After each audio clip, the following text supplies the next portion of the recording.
Muito obrigado, antes de mais, pelas palavras e deixem-me fazer aqui um pequeno resumo em relação a tudo isto que eu ouço da parte do Sr. Presidente e em relação àquilo que eu sinto também.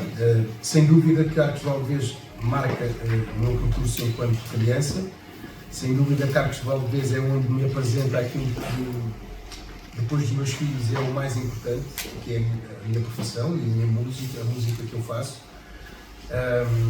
E Arcos de Valdevez ajudou-me a alimentar também um pouco a minha carreira. E eu tenho que ser grato também por isso, porque eu senti sempre, da parte de Arcos de Valdevez, tanto diretamente já há uns anos através do Dr. Nuno Soares, como através de todos os presidentes que têm estado cá, e sem exceção o Centro Legário tem feito exatamente o mesmo, que é tentar alimentar uma vila com aquilo que de melhor se pode oferecer e tentar alimentar isso de uma forma completamente desinteressada e dar mesmo às pessoas a possibilidade de poder aproximar as coisas. E neste caso nós estamos um bocadinho longe de Lisboa. O fado é uma música muito urbana. O fado não é ao contrário da nossa música, que é uma música regional. O fado é uma música muito urbana e que vive ali de alguns bairros específicos da cidade de Lisboa. E claro que para conseguir trazer isso para cá, para conseguir fazer perceber para as pessoas conseguirem perceber o que é o ambiente de um bairro típico de Lisboa, perceberem o que é o fado nas ruas, era no fundo um sonho e que se tornou realidade há 3 anos a esta parte. E que eu acho que todos os anos tem vindo a crescer de uma forma muito bonita e muito romântica até. Nós conseguimos em 3 edições ter grande parte dos grandes cabeças de cartaz no fado. Como o Presidente Legário disse muito bem, tivemos cá a Sara Correia, que, como sabem, é uma das grandes revelações dos últimos tempos do fado. Nós tivemos a possibilidade de a ter na primeira edição, o que é fantástico. No ano passado tivemos o Camané, que veio instituir efetivamente no Festival de Fado uma qualidade e uma direção que não há dúvidas daquilo que nós queremos fazer aqui. Por outro lado, também tivemos aquilo que nós vamos ter este ano ainda mais alimentado, que é nós podermos produzir os nossos concertos únicos dentro do festival. Um dos momentos marcantes no ano passado, sem dúvida, para além do palco principal, tudo o que aconteceu no palco principal, foi sem dúvida o concerto O Fado, a Canção e a Revista, que foi uma coisa que eu tinha pensado há alguns tempos, que produzi conjuntamente com o Tiago Machado, que era para conseguirmos apresentar num único espetáculo o melhor que se faz no fado, o melhor que se faz na canção e o melhor que se faz na revista. No fundo, é transportar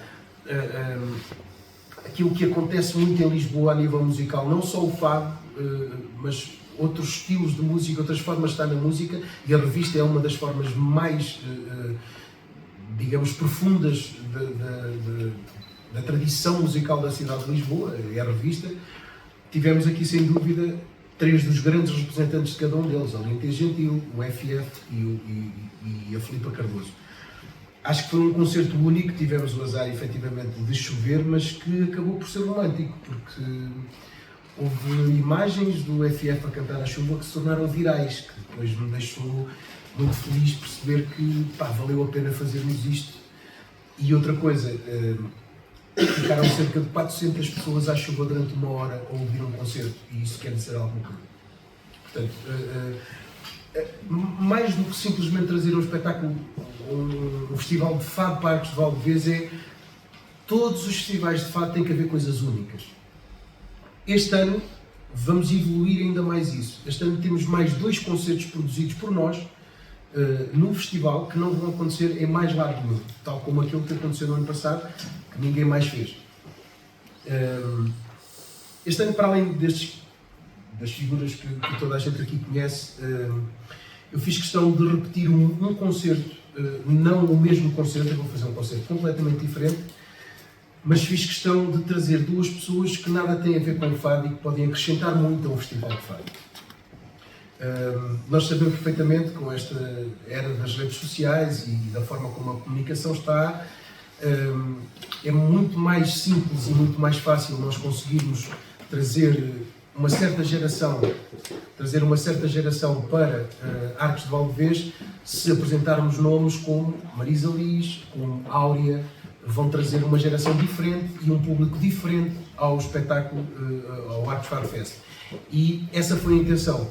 Foi, para além de ser um concerto do Marco Rodrigues, e já por si tem o simbolismo que tem, e eu reconheço isso e fico muito feliz por isso, mas principalmente para que o Marco Rodrigues conseguisse trazer pessoas que pudessem trazer um público também diferente para este festival. E depois continuamos a instituir o festival. Raquel Tavares é um nome completamente incontornável no fado. Ricardo Ribeiro é um nome completamente incontornável. Eu não quero cair no erro, porque também faço outras produções de outros festivais, não quero cair no erro de, sempre que eu olho para um cartaz de festival, tem um homem e 5 mulheres. Eu sei que isso vai acabar por acontecer no nosso festival, mas sempre que eu conseguir equilibrar e tentar equilibrar as coisas, eu vou tentar equilibrar, não porque estou aqui a defender o lugar do homem no meio do fado, mas porque acho que a história do fado assim o merece. O fado não é feito nem só de mulheres, nem só de homens. O fado é feito de homens, grandes homens que o fizeram muito bem, e mulheres inacreditáveis que o fizeram também muito bem. O mercado mudou, mas o que nós queremos aqui é poder dar a verdade daquilo que é a tradição portuguesa, do que é o fado, e poder sempre alimentar as coisas de uma forma justa e saudável.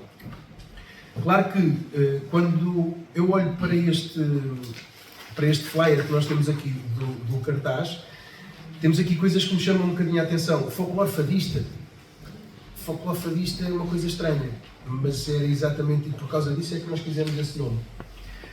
Porque de repente eu percebi que, e deixem-me dizer-vos assim à talho de foice, há muitas coisas para explorar no Minho, a nível musical, muitas coisas.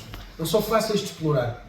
É uma música muito específica, com coisas muito concretas, com pessoas que as fazem daquela forma, mas que eu encontro muitas semelhanças em relação ao fado. Eu também conheci pessoas no fado que tinham certas limitações, faziam aquilo daquela maneira e não havia muita evolução, mas que depois se conseguia subtrair dali coisas muitíssimo interessantes.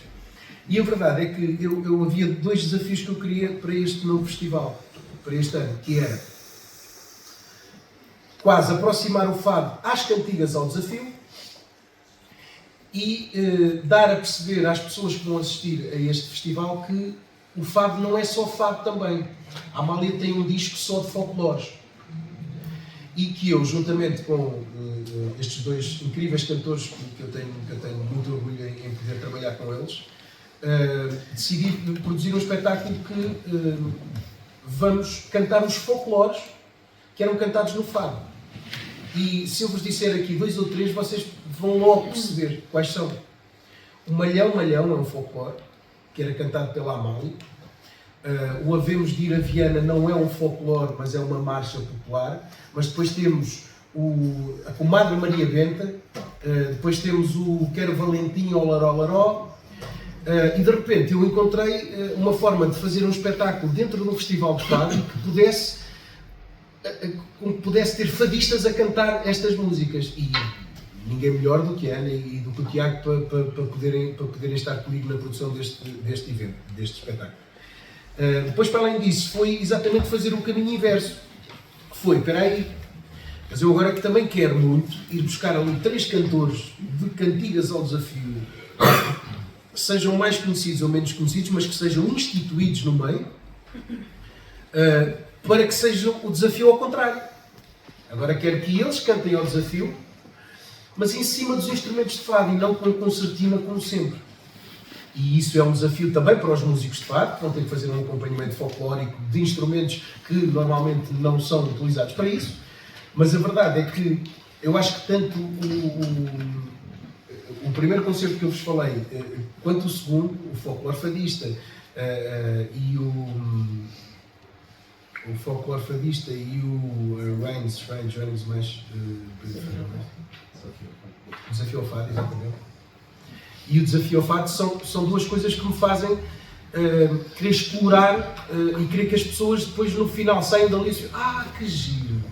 Eu nunca tinha percebido que era Valentim ao Laró Laró, pois olha que giro, os fadistas também cantam isto, pois cantam. Então isso e muitas mais outras coisas que eram cantadas de folclore, que a Amália pegou e tem um disco inteiro só com folclores, sem fados. Portanto, eu quis fazer desse disco a base de um concerto que eu estou a produzir com eles e que eu acho que tenho a certeza absoluta que vocês também vão adorar. Se bem se lembram, e quero encurtar ao máximo porque também não me esqueço chatear muito, se bem se lembram, no ano passado nós tivemos aqui uma parte mais humorística do fado, neste caso com o Rochinol Fagucho, foi incrível, foi espetacular, eu acho que ele encheu completamente aquele segundo palco, aquilo foi muito giro, ele é incrível, eu sou um grande fã dele, acho que ele faz muito bem aquilo. E eu poderia ter optado pela fórmula mais fácil, que era ir buscar mais um cantor humorístico. Há alguns hoje em dia a fazer muito bem. Só que eu resolvi ir buscar o desafio, a cantiga ao desafio. E neste caso vamos ter o Canário, vamos ter o Carlos Rodrigues e vamos ter a Carminha. Que é, no fundo, mostrarmos às pessoas que elas também conseguem fazer coisas diferentes. Para além de estarem sempre só à frente de uma concertina, eles também conseguem fazer outras coisas diferentes. E o desafio vai ser um bocadinho esse. Claro que eu vou desafiá-los até ao nível que eu percebo que dá para desafiar. Mas que também será seguramente mais um momento incrível. Para resumir, as casas de fado não poderiam faltar, não é? Como vocês sabem, é muito giro perceber que andam guitarristas com violas às costas de um lado para o outro e que acabam por transformar aqui a Vila de Arcos de Alvez numa pequena Alfama ou num bairro alto, e isso a mim particularmente enche-me de orgulho. E quero agradecer também ao Vinhão, porque efetivamente é sempre uma mais-valia. Qualquer festival que esteja bem regado e bem alimentado vai sempre funcionar de uma forma diferente. E a verdade é que nós temos um vinho que desperta o interesse de muitas pessoas. E se pudermos fazer com que o fado possa despertar ainda mais as pessoas para o vinho e vice-versa, está tudo certo. Portanto, acho que estamos todos alinhados e mais uma vez, muito obrigado a todos pelo convite e tenho a certeza que este ainda será melhor que o ano passado.